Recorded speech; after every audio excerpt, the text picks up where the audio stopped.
Okay, so let's just hear this one more time. Counteract the dilution caused by the expansion, which is not the case on a scale sufficient to counteract the dilution caused by the expansion, which is not the case in current models. In particle physics, the lifetime of a particle typically refers to the time it takes for the particle to decay into other particles.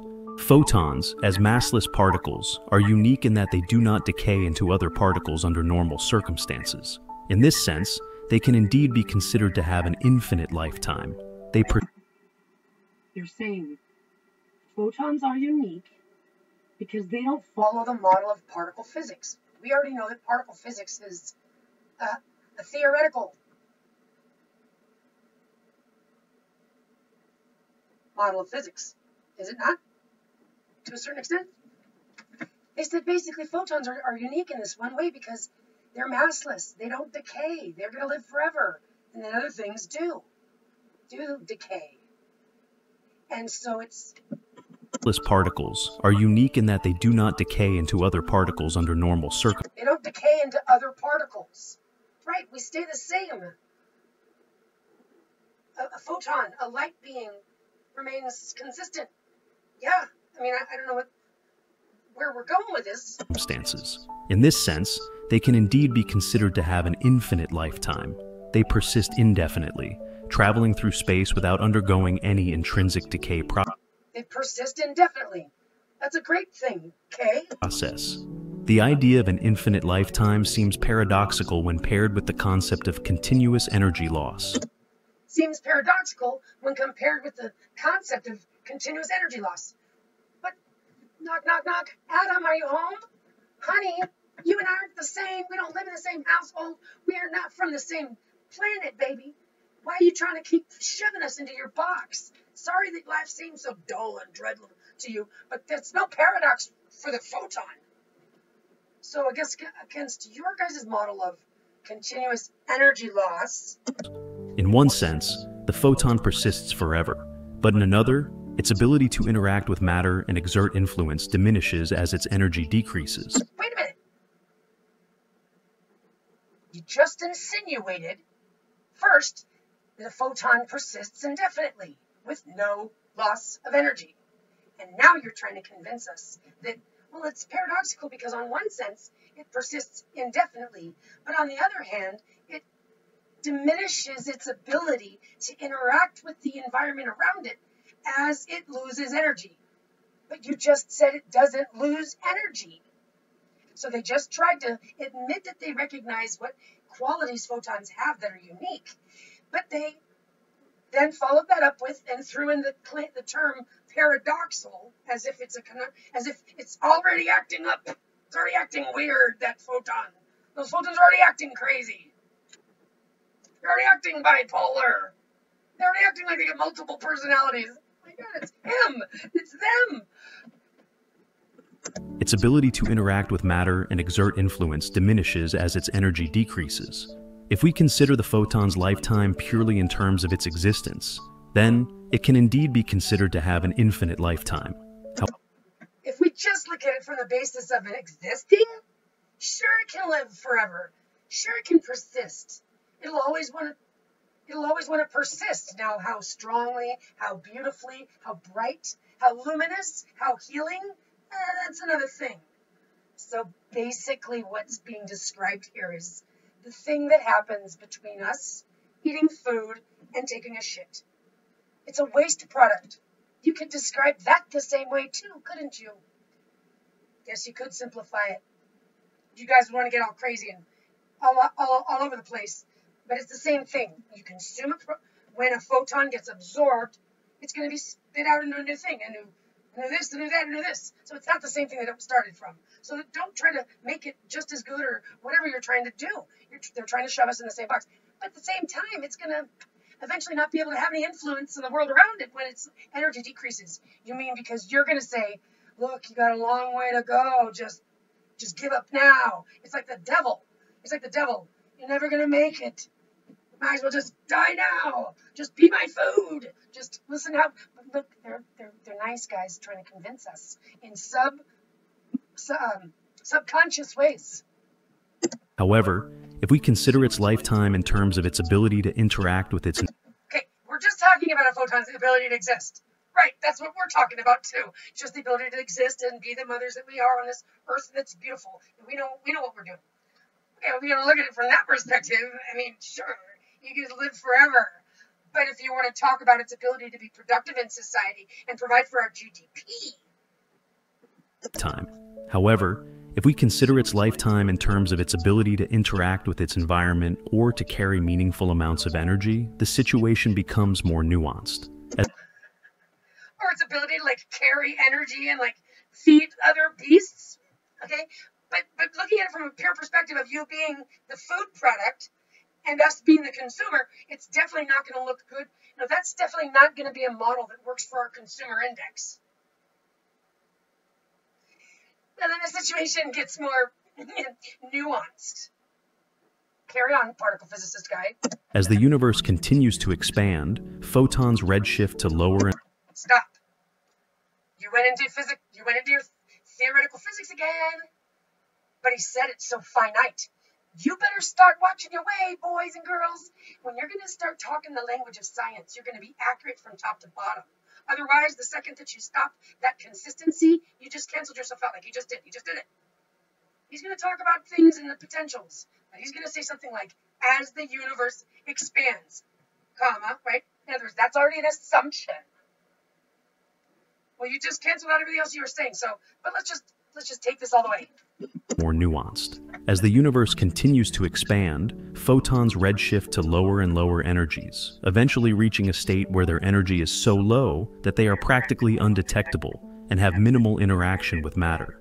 In this scenario, although the photon technically still exists, it has lost most of its physical significance.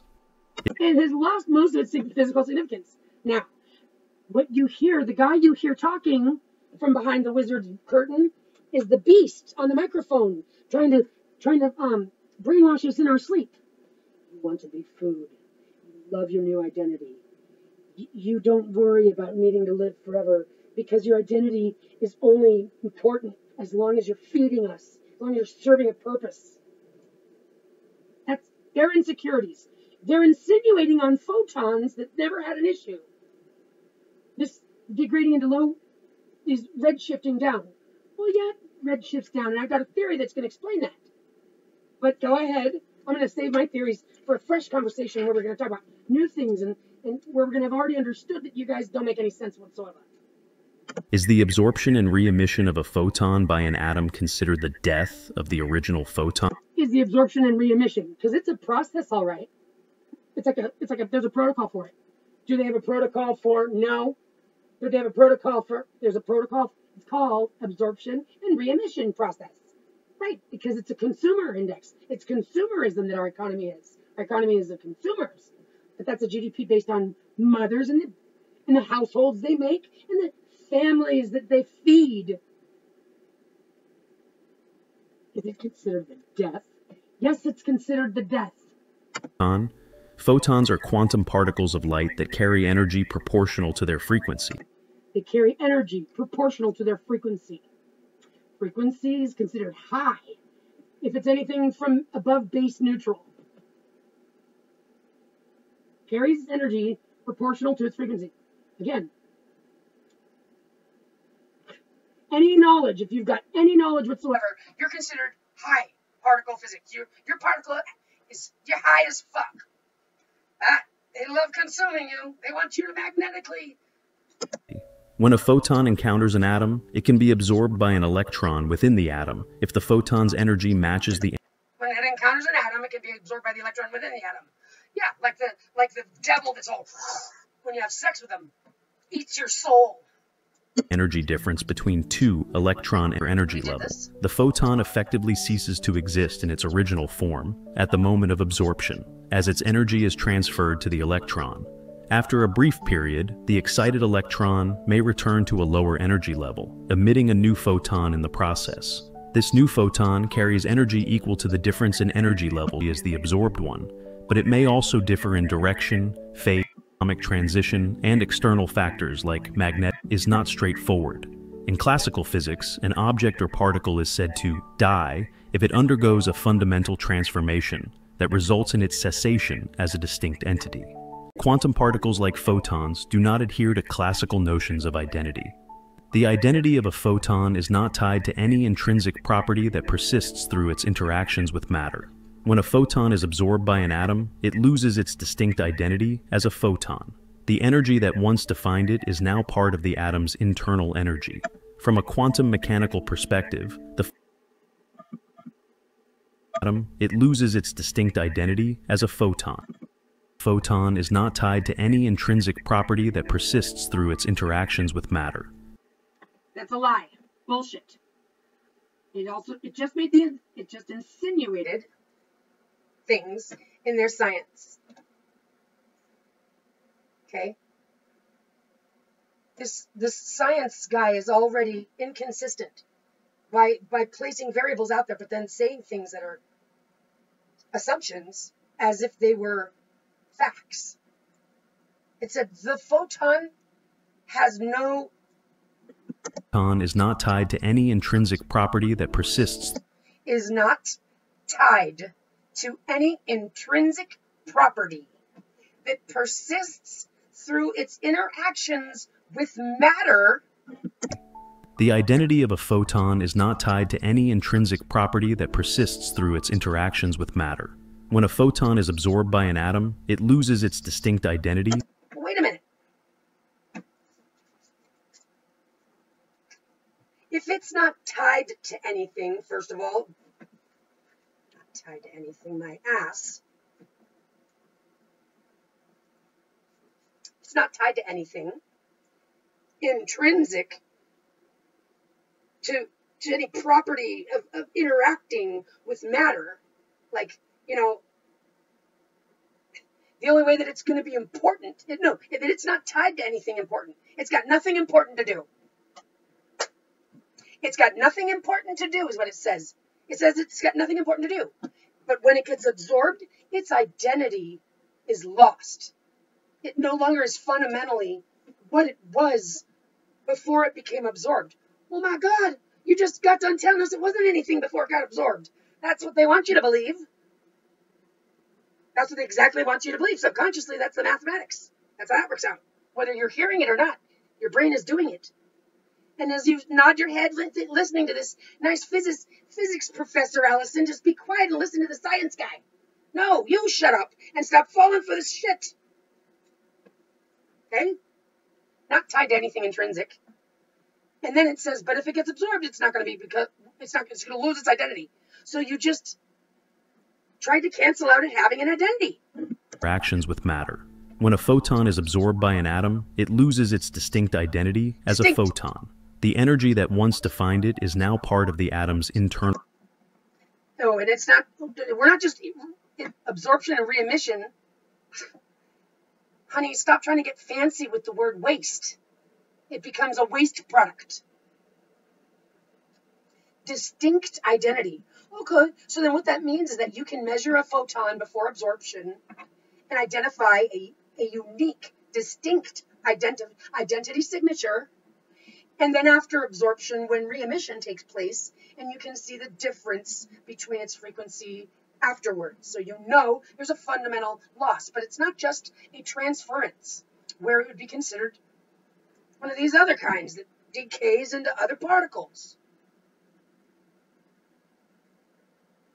Like they do. So what they're saying is you become a slave. You don't get, in other words, you're a forever liver. You live forever. What are you going to do with forever? Just stay here and be my slave. I'll control you. Eventually I'm going to die. And then you can go on to doing whatever you want to do. Internal energy. From a quantum mechanical perspective, the photon has undergone a transition into a different state, namely the excited state of the atom. You better believe it's the excited state of the atom. Yeah, he likes his photons wearing French maids outfits. If we consider the original photon to be defined by its energy, frequency, and momentum. Energy, frequency, and momentum, meaning my level of happiness, my enthusiasm, and my ability to get things done. You know what excites you in the first place. Well, on that level, then its absorption marks the end of its existence as a then technically you do cease to exist. When you want to look at it from that perspective, then you do cease to exist. discrete quantum of light. The re-emission process is often thought of as the birth of a new photon. Well, that's a nice way to put it. We more or less prefer for you to look at it like, we don't like to use the word death around here. We prefer to call it the birth. The birth blessed by your father. The newly emitted photon, while possibly similar in energy and frequency to the absorbed photon, is not the same photon. Kind of like your tinctures. Sure, it's a tincture. It's $79.95. Okay, I'm just saying. So you know that fundamentally this is just like water, right? With like healed energy like in it. Because you basically washed it all out to the point that it's hardly ever there. A tincture is something that is made out of something, but then diluted, so that you lose almost all the particle contents, but the remnant of its energy is left behind. Whoa! It may have different properties such as direction or polarization, and it is generated as a result of the atom's transition back to a lower energy state. You only get to exist when that guy passes out, when that guy's gone at work. Other than that, you're his slave. This process of absorption and re-emission can be seen as analogous to the cycle of life. This process, I mean, that's a period. That's a statement of fact. This process, it's not even just a question, it's a process, is analogous to the cycle of life and death. Of course it's analogous to it, because they need their narrative to fit their theories. They need their science to fit their narrative. Life and death in biological systems, where one entity ceases to exist, and a new one emerges from the remnants of the one ceases to exist and a new remnant emerges from the leftovers. Old. In this analogy, the absorbed photon dies, and a new photon is born from the atom's transition. The connection between the absorbed photon and the emitted photon is indirect. So, you're not connected to your new self, also. So yes, they're going to say it in another way. Yes, you do cease to exist. Yes, you are disposed of. Because your connection is indirect. Why? Well, because you're going to feel dead, because you're not going to have your distinct identity anymore, but there's going to be a part of you that's going to remember that you're a slave in another parallel dimension. How does that sound? Like I said, these electron consumers are a predator threat on a 3 level. Now, you don't want to be eaten by one just because you don't want to be someone's food, but you also don't want to be eaten by one because it's ethically immoral. And you also don't want to be eaten by one because if you do, you're going to be like a psychological slave for your eternity that you get that they don't. You're that special of something that they not only want to eat you, they want to eat you so they can control you. It's a 2 for why they want to eat you. I don't even think they need to eat you. I think they just want to. We're going to find that out, too. Do electrons need? Well, all I know is that they create them when they collide with positrons. Mediated by the atom's internal energy states. From a philosophical standpoint, he ceases to exist, and a new one emerges from the remnants of the old. In this analogy, the absorbed photon dies, and a new photon is born from the atom's transition. The connection between the absorbed photon and the emitted photon is indirect, mediated by the atom's internal energy states. From a philosophical standpoint, the question of whether the original photon dies hinges on how we define identity in the quantum realm. In classical physics, identity is often tied to continuity and persistence of intrinsic properties. However, in quantum mechanics, particles like photons are defined more by their quantum states than by any persistent intrinsic identity. Okay, now they're just going to use scientific terms to tell us why photons are weirdos and crazies, okay, that have no intrinsic need. They don't have any purpose. Okay, they're here to help us. Okay, they're here to carry our babies and jack us off, clean our toilets, cook our food. Hello? That they don't have any intrinsic importance. And they don't have any, they already said that it's based on a continuity. Right. But they assume that we live forever because we're disconnected, that we're not connected to anything. Because they said it. We're going to redshift down, we're going to lose energy. We didn't have the limit in the first place. No, they're going to find a way to look at it. They're talking about severing our connection. That's what kills us also. are defined more by their quantum states than by any persistent intrinsic. Okay, so let's continue our discussion. However, in quantum mechanics, particles like photons are defined more by their quantum states than by any persistent intrinsic identity. If we adopt a view that ties identity to continuity of existence, If we adopt a view that ties identity to continuity, then the new photon is not just the new photon's a new photon, a new identity, not a continuation of the old one. Existence and properties, then the absorption of a photon by an atom could indeed be considered the death of that photon. The original photon, with its specific energy, frequency, and momentum, no longer exists in that form once it is absorbed. The energy has been transferred to the atom, and any subsequent photon emitted by the atom is a new entity, not a continuation of the original photon. However, if we consider the identity of a photon to be tied to the broader quantum field from which it emerged, then the concept of death. Like if we adopt, so this sounds like it's on the table. If we adopt a belief that the identity is tied to continuity, which is what they want, well, they're trying to confuse us. But if we allow it to be the way that it is, where it's more tied to the quantum broader thing, Photon to be tied to the broader quantum field from which it emerged. If we allow photons to stay the same, guys, that's what I'm hearing. This is the town square, men only invited. Trying to deal with them women that want to think for themselves, want to raise their own babies. They don't want to have anything to do with us beasts. They're tired of serving us. What are we going to do? How are we going to control this? How are we going to stop the spread?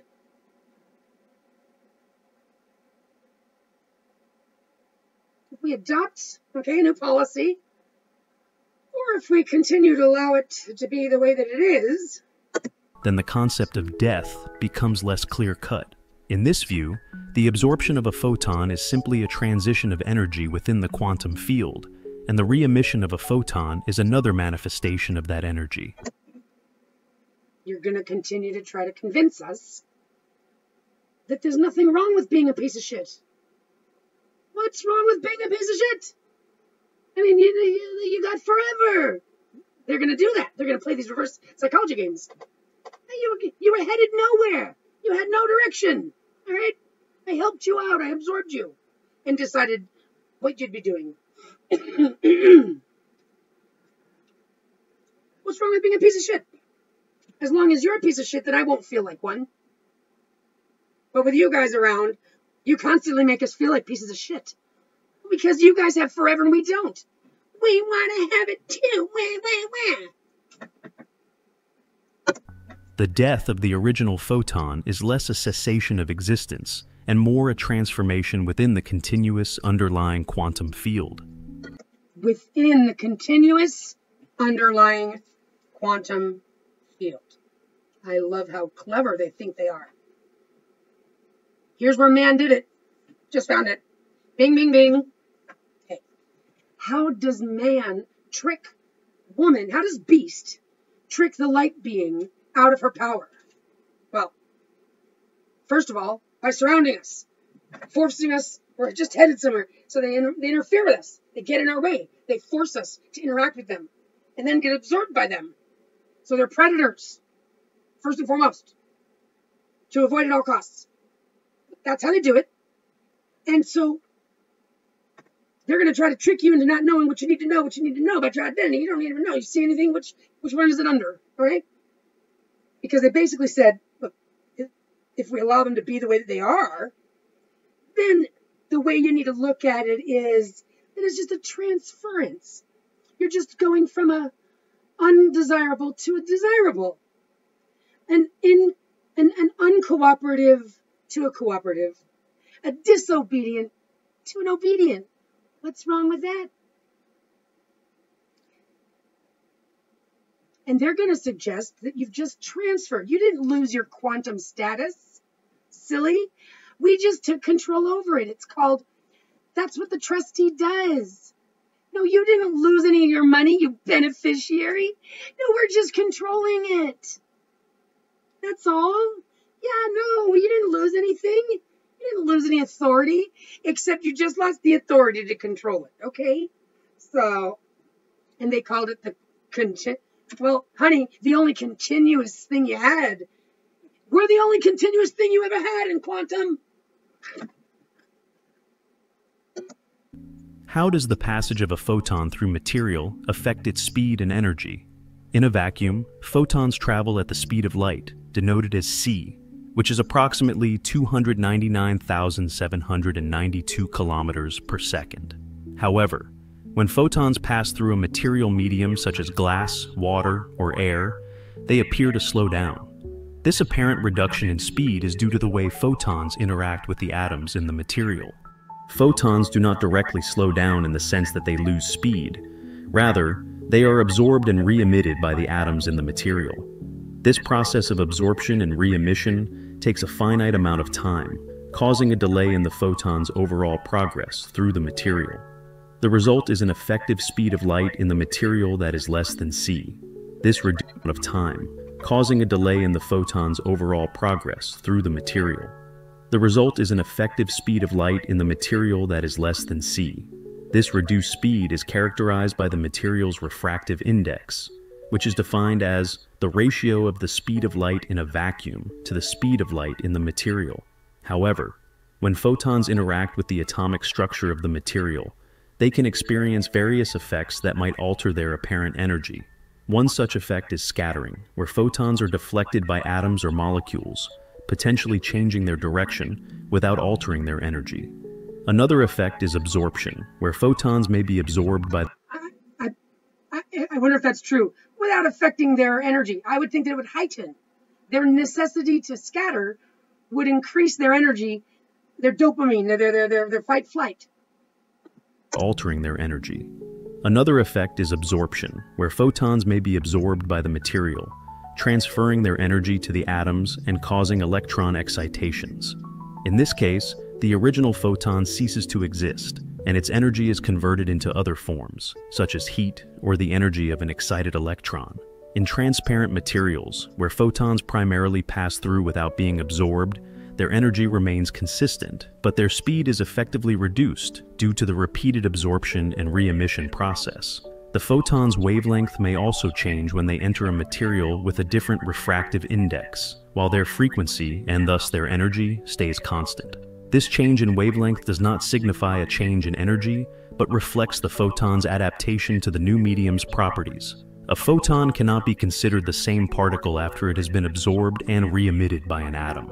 The original photon is absorbed, and its energy is transferred to the atom, effectively ending its existence as a distinct quantum entity. The photon that is subsequently emitted is a new particle, even if it shares some of the properties of the original photon. This distinction reflects the broader principle in quantum mechanics that identity is tied to quantum states rather than to the persistence of individual particles. What is the tired light hypothesis? Here we go. What is the tired light hypothesis? Well, we're going to get to that next. But just to summarize what they just basically said for the 50th time, was that when you get absorbed, you cease to exist. You cease to exist. You cease to exist. So that's why we're giving out everybody death certificates if they want to go from being a girl to a boy, and new birth certificates. It doesn't have anything to do with the securities market. I detest that insinuation. Money? What is it you're talking about? We're not in the business of mortgage.